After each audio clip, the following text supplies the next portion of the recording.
జనగాం జిల్లా పాలకుర్తి నియోజకవర్గం దేవురపల మండల కేంద్రంలోని అఖిల గార్డెన్ లో మండల అధ్యక్షుడు నల్ల శ్రీరామ్ ఆధ్వర్యంలో ఏర్పాటు చేసిన కార్యకర్తలు సమావేశంలో ముఖ్య అతిథిగా పాలకుర్తి నియోజకవర్గ కాంగ్రెస్ పార్టీ ఇన్ఛార్జ్ హనుమాన్ల ఝాన్సీరెడ్డి పాల్గొన్నారు। ఈ సమావేశంలో మండలంలోని పలు గ్రామాల నుండి సుమారు 300 మంది బీఆర్ఎస్ పార్టీ నాయకులు కాంగ్రెస్ పార్టీలో చేరారు। వారికి కాంగ్రెస్ పార్టీ కండువా కప్పి పార్టీలోకి ఆహ్వానించారు। ఈ కార్యక్రమంలో కాంగ్రెస్ నాయకులు కాకిరాల హరిప్రసాద్, రాపాక సత్యనారాయణ, కాడబోయిన గణేష్, ఉప్పుల సురేష్ బాబు, కాసారపు ధర్మారెడ్డి, బోనగిరి యాకన్న పాల్గొన్నారు।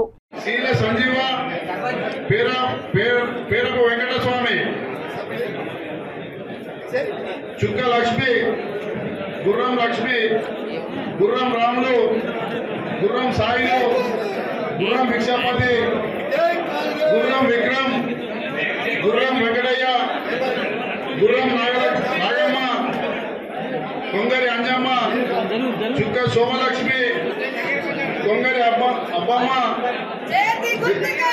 మందెల పద్మ, కొంగరి పద్మ,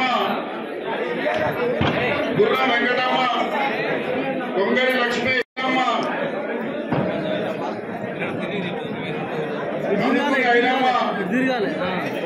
కందుకూరి మోచమ్మ, గుర్రం శాంతమ్మ, మణికొండ మహేందర్, మందెల యాదగిరి, కందుకూరి ఎల్లమ్మ, గుర్రం ప్రవేశ్, కందుకూరి యాదగిరి, కందుకూరి యాదగిరి వార్డ్ నెంబర్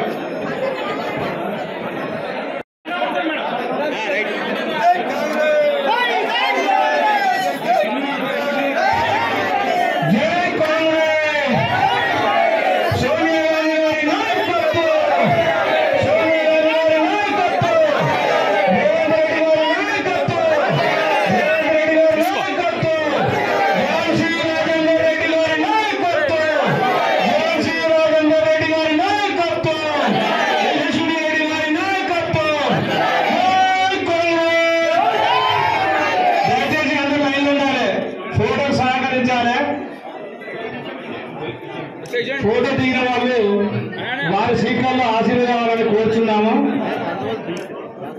దయచేసి దిగిన వారిని మళ్ళీ దిగకండి। తండలో కూడా వేయించాము, మంచిగా వాటర్ పడుతున్నాయి। సో మీరేమి ఆదరతో పడాల్సిన అవసరం లేదు, మనకి పుష్కలంగా నీళ్లు తాగటానికి ఉన్నాయి। మరి పంటలు అంటారా, పంటల నీళ్లు ఇప్పుడు ఇదంతా మనం కాంగ్రెస్ పరిపాలన అశ్రద్ధమంత కాదు, ఇది టీఆర్ఎస్ చేసిన బీఆర్ఎస్ చేసిన ఇది పని వల్ల మనకి ఈరోజు వాటర్ షార్టేజ్ అనేది జరుగుతున్నది। వాళ్ళు ఏంటంటే వాళ్ళు వెళ్ళిపోయారు కదా అని మన మీద కాంగ్రెస్ పార్టీ మీద బ్లేమ్ చేస్తున్నారు। సో అదనేది నిజం కాదు। సో ఇప్పుడు మరి వీళ్ళందరూ వచ్చి చూస్తున్నారు కరెక్టే, మరి వీళ్ళందరూ వచ్చేది వాళ్ళ ప్రభుత్వంలో ఉన్న ఎమ్మెల్యే గారు చేసిన తప్పులు ఎత్తి చూపించడానికా, లేకపోతే వాళ్ళ అసత్యమంతా చూపించడానికా, లేకపోతే వాళ్ళ పరిపాలన ఎట్లా ఫెయిల్ అయ్యారో అని చూపించడానికా అనేది నాకు